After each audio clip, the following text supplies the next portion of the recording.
Follow the money. That's what I always say. You always follow the money. Yeah. This is Follow the Money with Mitch Moss and Paulie Howard on VSiN. Here we go. It is Follow the Money on VSiN, the Sports Betting Network. Mitch Moss along with Paulie Howard. We are live in downtown Vegas from the Circa Resort and Casino. Fun 3-hour program lined up today. Plenty of hoops. Seth Greenberg, ESPN on the show coming up in 30 minutes. Max Hoffmeyer, 2 full segments. He's going to have some long shots to give out in these conference tournaments. That's in 90 minutes from right now. Tim Murray as well on the show today. He was 4-0-1 in the first weekend of the college basketball invitational, the contest here that goes now until the end of the tournament. Paul Stone started 5-0, the defending champ. Tim Murray right on his heels with 4 wins, 0 losses, and a push. And I think when it comes down to it, Paulie, in the next month, we're going to have similar tones to last year, where it was only the second time ever in the history of the tournament to get all 4 number 1 seeds playing in the Final Four. I think we're getting at least 3 again this year, and it depends on who that 4th number 1 overall seed is going to be. Florida now right on the heels of Connecticut to get that 4th number 1 overall seed. If you told me right now that it's going to be Duke, Michigan, Arizona, and Florida as the number 1s, I'd tell you we're going to get a repeat. I think those are the 4 teams that are going to make the Final Four. Wow. And you could, by the way, you can bet that right now. Will a 1 seed win the whole thing? Is $1.80 at Caesars? Yeah, that's a good price. And also, Jeff Benson did the hypothetical, the Big Four against the field. The Pat 40 tweet over the weekend was great. Mm-hmm. I watched Michigan Friday night and said that's the best team in the country. Then I watched Duke. What I did to Virginia, that's the best team in the country. But then I had to change it to Arizona, and then I changed it Saturday night after Florida took Arkansas behind the woodshed. And again, the second half and how they demoralized and dominated them, too. That's an excellent tweet, and those teams were very impressive starting Friday. It was an excellent job. And shame on you for getting a haircut. I can't believe you caved. Oh, you want to bring it up already? Can't believe it. I thought you were going to go strong here, like the kid from Man U. I mean, I thought maybe you had a couple of years in you as well. But it's also, there's nothing worse than either a bad haircut or, as a result, miscommunication, where you're clear on take this much off or do this, and then they totally butcher it, screw it up, and I thought you, and then it's like, what am I going to do now? I got to walk around like this. 4 months, no haircut. It's 6 months in, it really starts to take shape and look really good. It's the kind of no man's land, as I call it again, the process.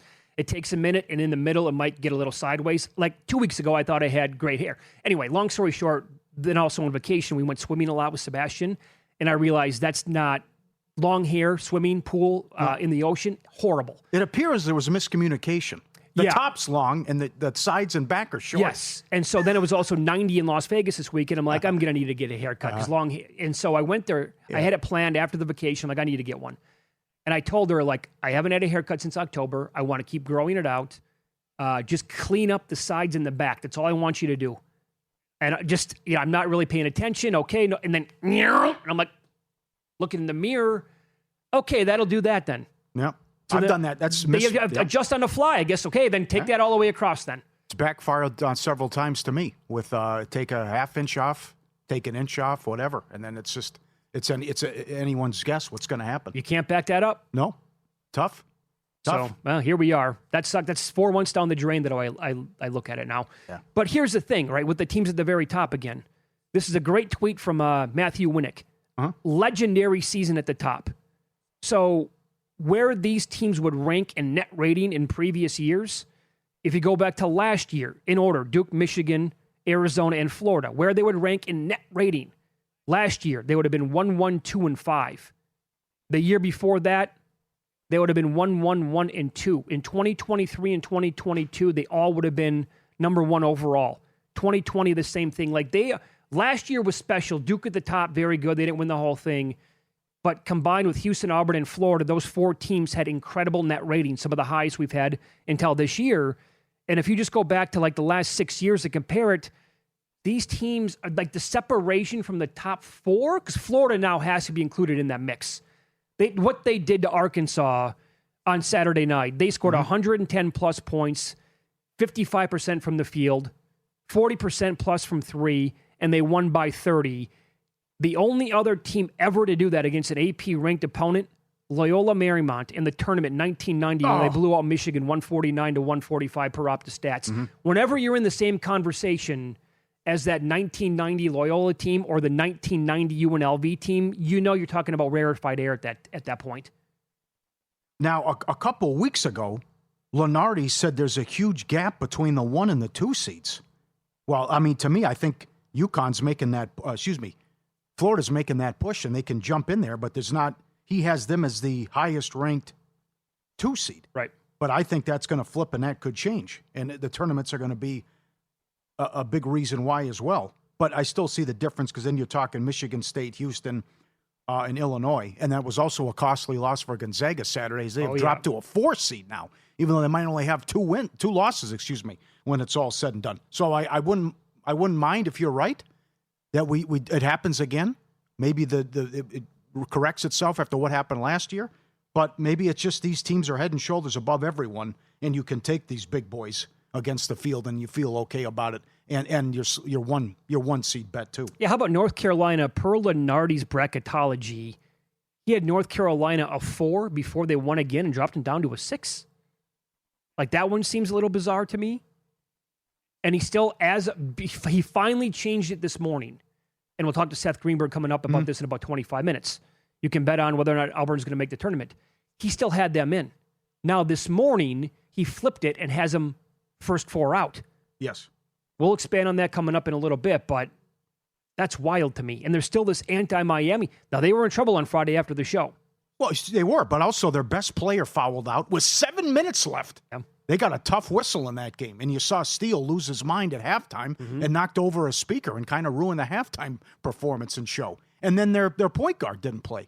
So, yeah, it was a bad performance, but they won. But I just don't know how you live in this world, especially if you're Bruce Pearl, and think, well, winning every game's not good enough, and how difficult this is. And I can tell you this, that they don't have great wins, but they don't have one bad loss because they don't have a loss. So Auburn, which, Pearl actually lost to Yale in the first round, and Broom was on the team. This is this hypothetical fantasy land where it's, well, if they were in this league or if they were, these SEC people love to live in this world, and it's ridiculous. Like in football, you haven't won it in 4 years, but you still wanted to play if Indiana was in this league, and you didn't belong on the same field, Indiana and Alabama. It's so dumb. I can't imagine as a coach or as a person just to have that where you quickly want to dismiss somebody who hasn't lost a game, and you want to punish them and knock them down and reward mediocrity. And Vitale's been great on this for years. Why do you want to put 500 teams in? Why do you want to put teams under 500 in? Who wants to watch that? I know. The regular season has to count for something. I'm sorry. It kind of does. I mean, and I'll tell you a couple of other bets. So based on price, again, I'm not going to bet that minus 180 for 1 seed to win it right now. I'll wait to see. Maybe it goes up a little bit before the tournament. But the number one prop that I cannot wait to see is going to be the sum of all seeds to make the Final Four, and what that number will be. I think in years past, it's been 9.5. Other years, it's been higher than that. I honestly think I would bet under 5.5. It depends on where Florida's going to go. Now, this is 2 weeks out. Depends on, there will be a region of death for sure. That one team you're going to look at it on Selection Sunday and be like, oh my God, how did that team get that difficult of a draw? So that will happen. The separation is there again.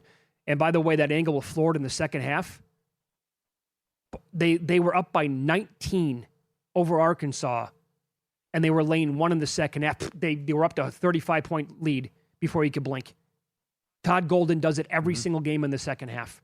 And another thing tied into that game, and other stuff that happened over the weekend, and getting into Duke tonight, laying 9.5 against NC State. Go ahead. You can bet the dogs all day long. I want nothing to do with fading Duke tonight in this game. We saw it with Arizona. That was a close game against Kansas around the 15-minute mark. It was a 5-point game in the second half. Beat Kansas. That was, by the way, with Darren Peterson. They won by 23 in that game. And Arkansas is good. They have talent. Yeah. And they were absolutely destroyed by Florida. And now they're starting to shoot this has been they're on the uptick now, because the entire thing this season has been, well, not a great 3-point shooting team. It's getting better now, and has been better it's like it keeps going up. It's ascending like an airplane. Well, we got an angle play too. So that was unfortunate what happened over the weekend. Luke's worst day was 4-4. And when Mercyhurst got there, everyone was excited, and that made it 10 in a row. And then there were several people who said and put it out there like, yeah, I decided to jump in and then we lost 3 in a row in spectacular fashion. They hopped in after Mercyhurst. After already Mercyhurst got there in the overtime, right? Yeah, well, the game tonight, I missed already, so that's flipped. Yeah, it's Lamar. The angle is back tonight. Lamar against Houston Sister Christian. So even Funhouse back after this. Mike and the Mad Dog. You know, he finally jumped in after Mercyhurst, and then he said, I'll show myself out. Because it's one thing to lose, but they got killed. I know. It was so bad. But this is why we can't have nice things. It was picking up all that steam, and Haslam retweeted it, and it was getting so much hype, and it was 10 in a row, and I didn't even know where Mercyhurst was. And then blowout. But still, I mean, it shows you these buildings out here don't build themselves. So the 79% not sustainable. No, nothing's 100%. Nothing's That's a lock. Right. But his worst day was 4-4. So he had a 1-3. And now we'll see if he bounces back and this corrects itself. So. I think Luke was Mercyhurst. Weren't they down by like 15 at halftime? Okay, they were getting torched. Yeah, and they came back and they eventually pulled it off. And then the excitement was all there. Going to have a big day on Saturday. Yeah. We talked about that on Friday, too.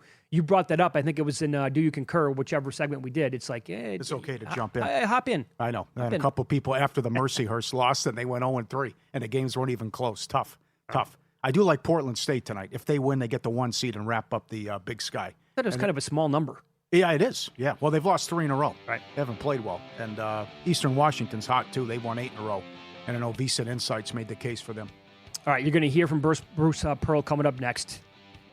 The odds on Auburn to make the tournament. Lenardi still had him in. Their resume, oh my God. How about current form, too? It's a disaster. We'll expand on that coming up next.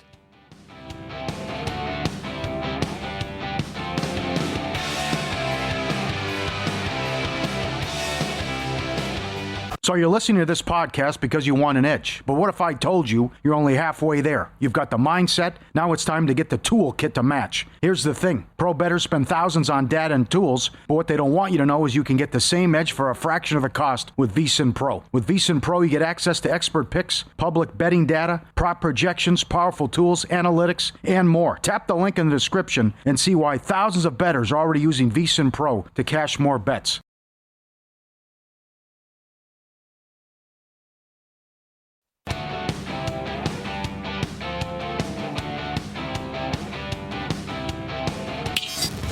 This is Follow the Money on VSiN. All right, so we do have some news in the NBA to discuss before we get back to betting on teams to either make or miss the tournament for March Madness. Cooper Flagg is doubtful for tomorrow night. Doubtful. So he's not listed as out at this point. Incredible. Knipple was plus 450 last week. He's now minus 175. Right. So you could lock in a profit if you took Knipple and take some money back on Flagg if you'd like, but I think he's going to come back probably this week at some point. The fact that he's not out right now, day in advance, he's doubtful, tells me that he's going to be available sometime soon. Also, this came down 5 minutes ago. Trae Young's going to make his debut Thursday for the Wizards against the Jazz. You see that? No, this is crazy. I know. I'm blown away by the Giannis news. Did that not come out of? I cannot believe it. That came out of left field today, no? Oh, number one, if he gets hurt, it's unmitigated disaster because they tried to trade him at the deadline, and then if he has a serious injury, that's catastrophic.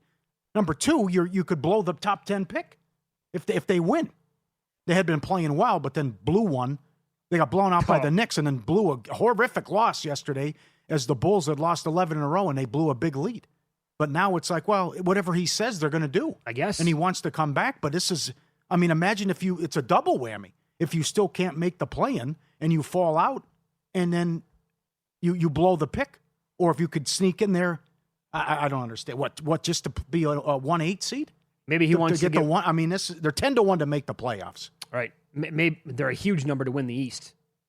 I'll tell you, would Detroit want to take on a Bucks team in the 1-8 versus that squad with a healthy Giannis? I'd rather play them than Charlotte. Charlotte, I think, is a team that I'd worry about. I want absolutely nothing to do with Charlotte. Yeah, Charlotte's hot, but this is Well, how long does he play, and then how long does this continue and go for? You know what? Knowing Freak, he wants to come back and play for a month and a half, and if it goes well, he's going to change his mind.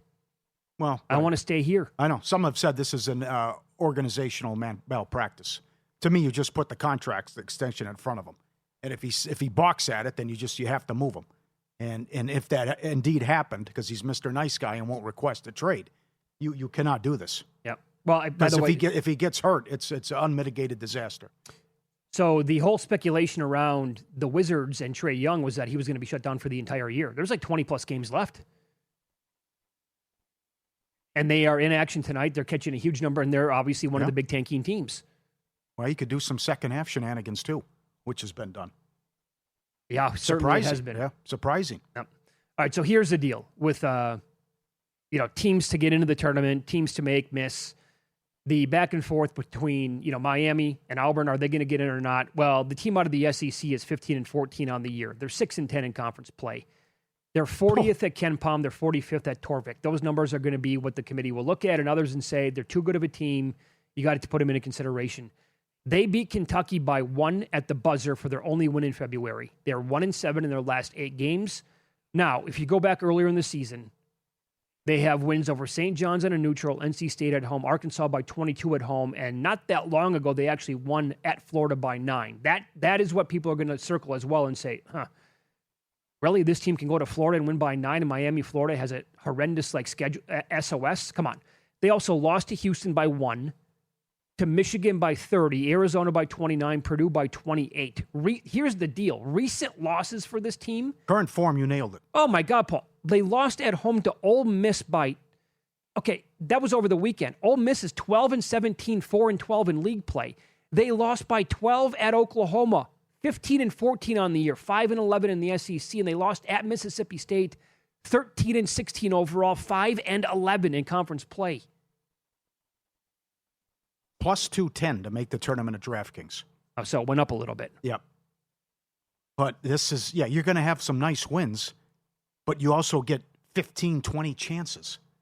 It's like the Ohio State thing. Huge win yesterday, but that's only like their second quad 1 win. So, I got a couple quad 1 wins. Well, you get 15 chances, right? So, and he also, the most deserving thing drives me crazy. About best. You don't know best. It should be most deserving. It was the same thing for years and what it should be in college football, and it's the same thing here with the madness, where you don't know best because this is what makes the first 4 days the best 4 days in sports, and the upsets and the little guy. And a team and a university you've never heard of, or a guy you've never heard of, comes out there in like an Oral Roberts situation, and they win a couple games. But it goes back to, he said he shouldn't be on television. His son coaches at Auburn. There was no pushback by anybody else. He retired basically the day before the season started to hand it to his kid. Yeah, but for a coach to have that mindset of not recognizing a team's accomplishment for not losing a single game as we're into March, and you have to win your conference tournament is just disappointing, and it's, I think, disgraceful what Pearl did. And I'm glad the Miami of Ohio AD went back at him and called it a disgrace as well. Yeah, fired back. That he embarrassed himself. It's also an embarrassment for the sport and the committee if somehow they get left out. Now, from a betting standpoint... By the way, let me step in real quick. It drives me nuts that these coaches can't remember where they came from. Yeah, he was a mid-major guy at UW Milwaukee. He was an awesome story at UW Milwaukee and gave teams fits in the tournament. That's what happened to Urban Meyer. Same thing. He started out at Utah. He was great. They went undefeated with Alex Smith. Didn't get an opportunity. And then he changed his tune once he went to Florida. But certainly I would love to see undefeated Miami of Ohio in the conference championship game against Red Hot Akron, because I think Akron will beat them, because Akron is playing great ball and they lost a close one. Their only conference loss was Miami of Ohio. Yeah, you're going to have Akron in pocket to win that tournament, aren't you? Yeah, I think they're playing so well and blowing people out. Plus, you get the pressure, too, of trying to go undefeated, follow them around, which is tough. But Peterson nailed it last week. You are rendering the regular season irrelevant and meaningless for a mid-major if you go undefeated and can't get an at-large bid, or hell, even lose one game, and saying that that's not good enough. It's bad enough that most of these schools and conferences are only playing for a 3-day sample size. We're throwing out what's happened from November on and dismiss the 30 games because you have no chance of getting an at-large bid anyways. Yep. So it's all about the stupid conference tournaments. Yep. And the tournaments, by the way, they start today, and they get into it tomorrow and then later in the week, obviously. And Adam Burke and others here at VSiN will have great write-ups and analysis with best bets for all these tournaments, and I've been retweeting them out as well. You can get them at vsin.com. Before we dive into the Horizon League, if you missed it, here is Bruce Pearl talking about Miami and whether or not they should be in the tournament this year. Miami, Ohio, here's the deal. Are we going to select the 68 most deserving teams, or are we going to select the 68 best teams? If we're selecting the 68 best teams, then Miami Ohio's going to have to win their tournament to qualify as a champion. Because as an at-large, they are not one of the best teams in the country. And that's going to be a difficult choice for the committee to make. I mean, you got to play your way in or you're going to lose your way out. It's just that simple with all these teams. And Mash, to your question, for the mid-majors and low majors, it's all about the tournament because they recognize there's only going to be a one-bid league. For the rest of the leagues, it's all about the grind of a regular season championship. And I think that's what matters most. 15 and 14 can't be in. No, it was hilarious. He said that, and when Auburn went out and lost as a big home favorite to Ole Miss. It's never been the 68 best. Never. No. And it never will, because this is what makes the best 4 days in sports, where you let the little guy in from a conference, whether it's the MAC, the WAC, or the Northeast. And like a Long Island Sharks, whatever it is. That's what it's all about. But you also can't compare best and deserving, because you don't know who the best teams are. Because certainly Auburn hasn't looked like it either. No. And I would like some consistency, too. Just don't come out and have a nice win and then lose to Ole Miss or be 500 overall and several games under 500 in conference. Yep. So I will point this out. We talk about a lot of numbers throughout the college basketball season, a lot of different sites. One of them that Luke has been using for the angle is Bart Torvik. It's free. He has great numbers, and he also has something called a TourneyCast. And if you want to go by his numbers, now his numbers are not going to be the be-all, end-all, but I think it's a good reference point. He's made me some money in previous years by looking at percentages he gives teams to win conference tournaments, and then you can look at odds and say, that one's a little bit off. For example, in the Horizon, he has Wright State at 34.6% to win the tournament. That's right around 2-1, and that's where they're posted. Robert Morris, he has a 19.9% chance to win the tournament. At DK, they're plus 280. Well, based on Torvik's numbers, you would need about plus 403 to be fair before you could actually make a bet on them. I would say two teams, based on his numbers overall, that would make some sense in this conference. One would be Detroit Mercy. Based on the percentages there, he would make him about plus 713. You can get 10-1, maybe find a little bit better on that. And he would make Green Bay about plus 747. Green Bay, by the way, nice season for Gottlieb's crew and playing pretty decent right now. You can find 10-1 on Green Bay. And I, for those of you looking at all these conference tournaments, I don't think I had a dream last night. I swear I saw them at 13-1. I get it, numbers move sometimes. But if you see Green Bay at 13-1, I know I saw it somewhere out there. Can you let me know where that is? Because I want to take Green Bay at 13-1. I think that would be a good enough number for them to actually have in pocket. Doesn't mean they're always going to win, but just, it's something that you can use as a tool. Navy Open 120. They got up to 210. They won every league game but one. And again, they covered on Saturday. And to put in perspective, they were a 7-point favorite against the 2-seed Colgate and routed them. So that seems cheap. And we'll get in front of this because it starts Thursday. The Missouri Valley and Arch Madness. The first game went over last year. And then every game but one went under. It's been an under machine ATM for years with Arch Madness. It starts Thursday. Don't forget. We'll ask Seth Greenberg what he thinks of Miami coming up next here on VSiN.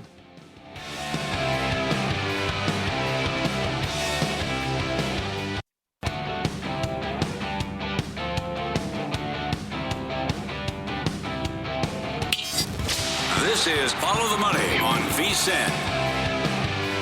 More college basketball here as Seth Greenberg joins the program, ESPN college basketball analyst, longtime coach as well. Seth joins us here on the Progressive Guest Line. Thanks so much for the time today, Coach. We appreciate it. How are you? My pleasure. You guys doing all right? Great Doing time really of the year. Yeah, oh, it's the best. It's the best. We were just like everybody else with this sport. We were talking about Miami and where people stand on them as they have a couple of games left in the regular season before they enter the MAC tournament. What's your opinion on them? Do they have to go undefeated in the regular season and win their conference tournament to get in? I think if they go undefeated in the regular season, they should get in. I mean, it's your body of work. It's hard to go undefeated, especially in that conference where there's such a level playing field. There's really not a great advantage. It's one of the most level fielded conferences in the country. And to win on the road in that conference at places like Toledo and Kent State and Ohio University and the Michigans is not easy. And I understand, look, it's hard. I've been at mid-majors. It's hard to schedule at a mid-major. Yeah. But they've won a ton of close games, but they've won those games. Now, they got knocked out in the first round of the tournament. might be a little bit shaky because that means they're losing to a team that is not in the upper echelon. But no, I think that their body of work says they deserve an opportunity to compete in the tournament. Totally agree with you. You were outspoken on the Peterson issue. How was your idea received of let's come together and have a press conference with everyone involved? I don't know. You follow social media. I don't follow what people say about what I say. I say what I think, and people don't like it or have a problem with it. I got no problem with it. This is the great thing about America. Everyone's entitled to their own opinion. If you follow my opinion and you take a shot at me, so be it. I don't follow you, so like you want to say something about me, no problem. It's, I don't worry about it. I mean, it was just a common sense thing to say. If you're having a situation, instead of ignoring the situation, you meet it head on. You bring the parties involved, and you control the narrative. Instead, everyone has their own opinion of it, and to me, it's PR 101. It's a common sense solution to the problem. You get all the people that are involved. You answer the question, and the doctor says what's going on. I understand HIPAA. We're not doing it behind anyone's back. It's the kid who's actually doing it. Mm-hmm. So, I mean, it's the kid to do it to control the narrative. Kid to do it because he's going to have to answer those same questions, when he goes for his interviews with the NBA. The kid's a terrific player. My bigger problem right now is Kansas not playing very well because the ball's getting stuck when he plays. Yeah, how about that? Mm-hmm. So without him, they beat Arizona at home a couple of weeks back, and then with him over the weekend, they were blown out by 23. What do you think their ceiling is with a healthy Peterson? If they learn to play with him and not to him and through him, I think they can make a deep run in the NCAA tournament. But you can't just snap your fingers and say, "Oh, Darren's back. All right, everything's going to be the same," because it isn't. Like Melvin Castle's got to stay aggressive, and Trey White's got to stay aggressive, and Badinga's got to stay aggressive, and Tiller's got to get his touches, and Peterson's got to get his scoring opportunities in transition, where he's dynamic, all right, on advanced passes or off a rebound, and the flow of the offense. And unfortunately, right now, it takes time to develop that chemistry. And who knows if they have enough time to do that? But it can't be 8 eyes. What I mean by 8 eyes, if he has the ball and 8 eyes are staring at him, that's not Kansas basketball. Bill Self's teams move the ball side to side. Bill Self's teams move the defense and share the basketball. They had 8 assists the other day against Arizona. 8 assists. Mm-hmm. I can't imagine Bill Self has had another game where one of his teams only had 8 assists. Who do you think has the best A game right now? I was at Florida the other day. I don't know about the best. I mean, Duke's playing really well. Different.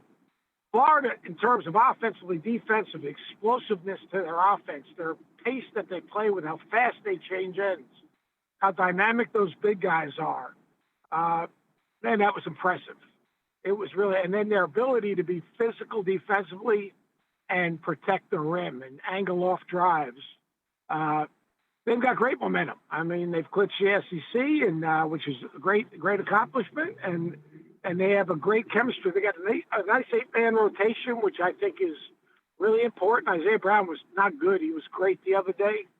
So, I mean, look, we talk about Michigan to nauseam. We talk about Duke, a great deal. Arizona's trending up now that they got Pete back, and they got an aggressive Del Orso, a confident Del Orso, a confident Korchenkov. I mean, those are really big things now.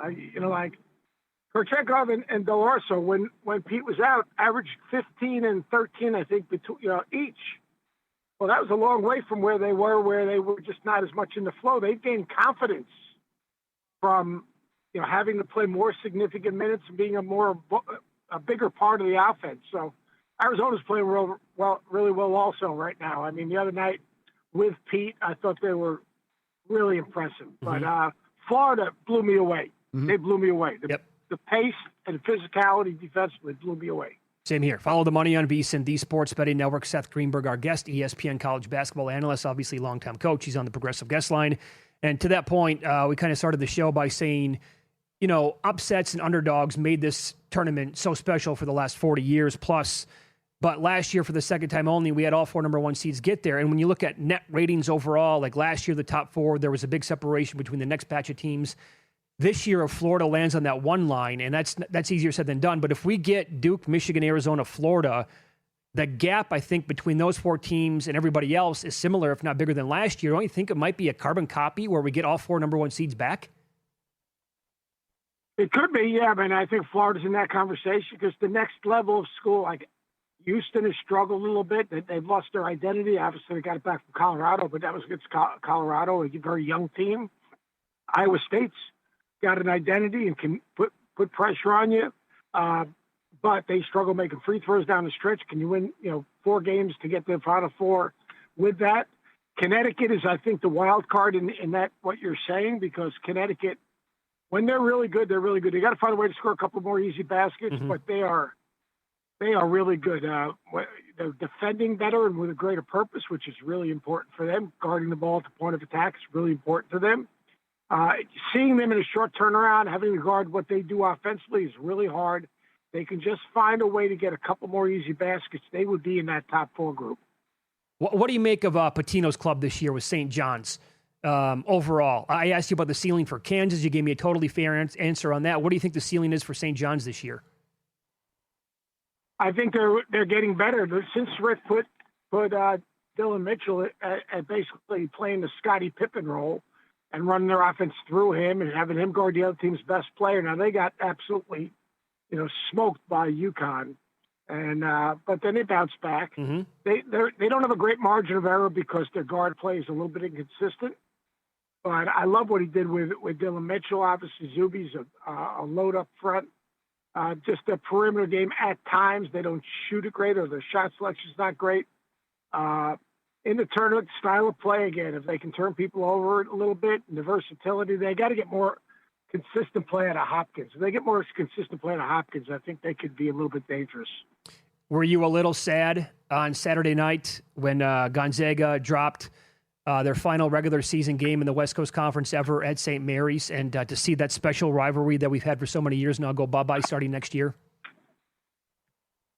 I don't get sad about teams I'm not coaching. But I think that hopefully they will continue to play. It won't be the same, because when you're in the same league, there's a real rivalry. You're playing once a year. That thing's going to turn into an NIL game is what it's going to do. They'll probably play it in Spokane one year. They'll play it in the Bay Area one year. They'll sell arenas out, and players will make a bunch of money, and it'll be on national TV, and it'll be a great event. And so they'll get an outside promoter to put the game together. They should do it now. I mean, both teams would benefit from it. I mean, including Gonzaga playing in the Pac, because the Pac is not like, UCLA and Washington, and the Pac is the Mountain West. Great job, Coach. Thanks for a few minutes. Enjoy March. Talk to you soon. Yep, you got it, guys. Thanks for having me. I appreciate you. I made a lot of good points there. Number one, about bringing everyone together, and let's have a press conference about the health and what's going on with Peterson. Right. And the other one, and I'm glad Travis Steele, the head coach, pointed it out. You won't play me. I'm trying to play you non-conference, and you won't play me. Right. Well, what am I supposed to do then? Because, am I going to get rewarded for a close loss? No. I'm going to lose. And it goes back to college football before we had the playoff. They wanted Boise State to, why don't you go to Alabama and then go to Florida State? What? That's not how it works. Right. Why don't you come and play me once, or why don't we play on a neutral? Yeah. This is asinine how we're treating this Miami team about, you should schedule your ass off or do this or do that. I mean, come on. Do you know what the narrative would turn into under that then scenario? If one good power league team would play Miami and Miami would lose by 10, people this time of year, like Bruce Pearl, would say they had their chance. They had their chance.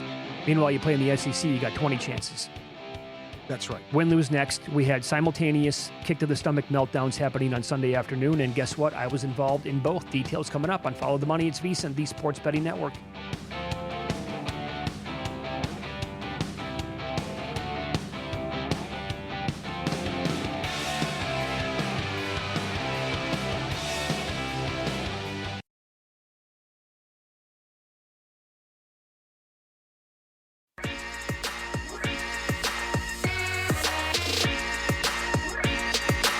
Win Some, Lose Some is sponsored by the Sharp Plays. Were you a winner last night? Wow, winning. Or was it a rough one? Well, they can't all be winners, can they? Loser! You're a recaps the night in sports betting in Win Some, Lose Some. Start with soccer. Friday in the Prem, Wolverhampton plus 370. Everton Saturday plus 340. College Hoops Madness Friday, Canisius 4-1. Niagara plus 320. Georgia Southern plus 270. Saturday, Mississippi Valley State 8-1. Old Miss 5-1. Notre Dame plus 220. Central Michigan plus 230. Citadel plus 570. What a win by Texas Tech. Hard to get there with Iowa State. That was a great win by Texas Tech. To do that without Toppin, I know. and they were clearly the better team the entire time. Yep. Detroit 3-1. Pitt plus 270. And Sunday, Ohio State plus 240. Cal Riverside, team total 11-1 overrun. Navy did it again. 17-1 in the Patriot League. 13-2 ATS run in conference games. St. Mary's 8 wins in a row. And I think for the 4th year in a row, at least a share of the West Coast Conference title. And I hope Coach is right that they keep this going now that Gonzaga is going to the Pac-12. They got to keep playing that game. By the way, good angle for those people who were on St. Mary's in that game. They knew it was the last time that program was ever going to play Gonzaga in a league game, and how big that rivalry has been now. Yeah. Some people have called it the best college basketball rivalry for like the last 10 years. Down 7 at the half. Huh? And they were, oh man, they took them apart in the second half. Yep. Echeverria 55-1 in golf as well. Subscribe, be part of the team, vsin.com, our radio and podcast friends. You always want to see these tweets and videos. At Paulie Does Vegas on Instagram. Send them in, we'll put you on. Hammer Nation had a big one. Where are the multipliers? But he'll take it. On Ultimate X, dealt aces and a kicker for $6,000. Too bad it wasn't triple-double. But that's nice. No kidding. Could he use You're some going to be mad multipliers? because there are no multipliers for sure, but the fact that he's playing $1 and he had it dealt, Great job. that's a good one. Good for you. And this is always crazy. Darren Ravel tweeted this out. That you can buy, someone kept a box of 1988 Fleer. There's several boxes in there. And at the time, a guy paid like $140 for it. And the opening bid's like $60,000. How do you store that many years and keep it safe? And where do you put it? You put it in your closet? What do you do? And why wouldn't you you think about, I'll worry about this 40 years down the road. I'm not going to open it. I'm going to keep it. Can you imagine saving something that long unopened and a whole box of cards? Well, so I still have a ton of baseball cards that I have not. I mean, I've looked at them twice in the last 30 years. Because you move so many times. Can you keep it mint? Can you keep if you had the Jordan rookie, that was 86, I believe, the year. But it's here, he's just got the whole box and probably just puts it on his shelf and he's called it good for this long. Well, other than that, or maybe that was lost in an attic, although that box looks relatively clean. That's right. Overall. So I'm looking right now at some of the cards that are actually pretty decent when they're upgraded, like a PSA of 9. Scottie Pippen. That is rookie? You know what I'll ask? Probably yeah, is. it looks like it is. Okay, how much? Dennis Rodman, but it only says $157 on him. Dennis Rodman, 122. Reggie Miller, a little bit more than that. John Stockton. It feels like those numbers are really, really low from what I'm looking at right now online anyway. Yeah, I think this was the only game in town back then. I love all the Fleer. NBA had was Fleer. Yeah. I was such a big Fleer fan. Yeah. Well, who knows? Your mom goes to the grocery store one day in 1986 and picks you up some pack of cards and you get the Jordan rookie. And what's that worth now if it's if it's a 9 or a 10 grader? And she paid 48 cents That's for it. him. Duke, Virginia over, 136.5 up to 143, no good. TCU, K-State over, 155.5, 160, 77-68. Delaware, Kennesaw State under, 148.5 down to 142.5, 90-82. Auburn loses 14 losses, lost Ole Miss at home. BYU also loses again, and double lose some. What happened to Shane Lowry? A 3-shot lead for a professional to go back-to-back tee shots in the water. And he blows it. He was like an $8 favorite once you got to the back 9. First time in his career. So like many others here on the network, I had Shane Lowry 16-1 outright. And he was 96% to win before hole number 16. I never considered taking Echevarria at all. Like, why would I? And then he falls apart. Like, it's the only tee shot on 16 to even come close to hitting the water the entire day. Paulie, at the same time yesterday, I'm watching that unfold, and I also had the Milwaukee Bucks on the money line yesterday against the Bulls. Not first half full game, up by 15 in the first half. The Bulls went on eventually a 27-0 run. They outscored them 69-31 in the second half. How'd that happen? Lost 11 in a row. They didn't win a game in Terrible. February. Yeah, right, yeah. I'm just like, Correct, what correct. did I do to somebody here to deserve this? Yep. I mean, that is a massive swing in like a 15-minute stretch. More surprising is Lowry. Well, no question. Yeah, No what- doubt what a about it. meltdown. Bad for the books. Cal Baptist took over money again. This time it was right. 134 up to 139.5, 82-67. UTEP Western Kentucky over 140.5 up to 146.5, 97-65. Cleveland State Bob Morris under 162.5 down to 156.5. And a horrific beat from Friday in the NBA. The Cavs. Hey, great job. No Harden, no Mitchell. They're up 9 in Detroit with 2:40 left. And then up 3, they were going to foul with 5 seconds left. You can't call that at half court. That was terrible. They made the 3 free throws. Detroit wins in overtime. Can't make that call. College Hoops Grind is where real bettors find their edge. Dozens of games at night, constant line movement. Look for the angle as well. An opportunity for those who know where to look. Sharp Plays been at it since 2011 with Follow the Money since day one. The AI plays are up 30 units. Free reports, alerts, public logs, transparent results. Mr. Poison at it again. Look for those tweets and reports every single day. Advanced AI, trusted sources. They highlight the sharp action, key numbers, and market shifts before the public catches up. Jeff and his crew do an outstanding job. Get involved now and get on board and own the boards in March. Sharpplays.com. I'm looking at an updated link to that 1988 Fleer set. Seems much more accurate. And in fact, this was updated in mid-February. A Pippen rookie's got to be worth something. It's worth $2,000. Oh, that's okay. that's a PSA 10. Yes. So there are several Michael Jordan cards, evidently, that are like there's an All-Star card of Michael Jordan. A PSA 10 is at $5,500. In 1988, 12 unopened boxes went for $144. It sold for $60,000 last check. That was the leading bid, at least. Yeah, there's another Michael Jordan card in there that's worth $3,500. All right. And yeah, the Reggie Miller rookie card is the PSA 10 is valued at $2,000. The Scottie Pippen rookie is valued at $1,750 when it's a PSA 10, and the Rodman rookie is $1,600. So not to bore everybody here by going down the list and telling you about everybody in that set, but I think there's a chance here where you could pop a couple of those Jordans and get a couple of Reggie Millers, and you're going to be coming out on top of that. I got excited when you sent that over. I'm like, what is that going for? That actually might be worth it. Then you see 60,000. I'm like, yeah, it's for a person who doesn't collect cards anymore. I'm not, yeah. 86 was the nuts. And with the Jordan rookie. FTM@vsin.com, email or tweet at us as well. Haircut horror stories. I want to hear from you as well. I had one in 1987. It was right before school pictures, living in Wisconsin. I had a crew cut back then. I was a portly fellow. And I walked in, I told the gal, my mom dropped me off. And I said, give me the crew cut. Take a little bit off the top, whatever. She shaved my head. And I was like, oh, no, it's the day before school pictures. And I was crying. And my mom picked me up. I was like 10 years old. Like, how does this happen? Your mom was happy, I'm guessing. She was. Yeah. See, there's not. My mom was like, felt bad for me because she just dropped me off. And I told the lady giving me the haircut, just take a little bit off. And she shaved my freaking head. And it's like this other guy who walked in. He wanted a haircut and he had a beard. And the got it lady, right here. Yeah, go ahead. I mean, this is the miscommunication was baffling. Here's the tweet from Phil. I have a full beard, he says. I got my hair cut. She grabbed the clippers, took my beard off without ever asking me. It grew back, but what on earth? I didn't say anything because what's the point? So he's sitting down to the full beard. Does she just start to go? She takes the clippers and goes once, and then you're like, what am I supposed to do with that? I never said to do that. I know. Did I ever say touch my beard? I'm there over the weekend. I'm like, clean it up a little bit on the sides and the back. I didn't have a hair, trying to grow it out. I love the way it looks in a couple more months.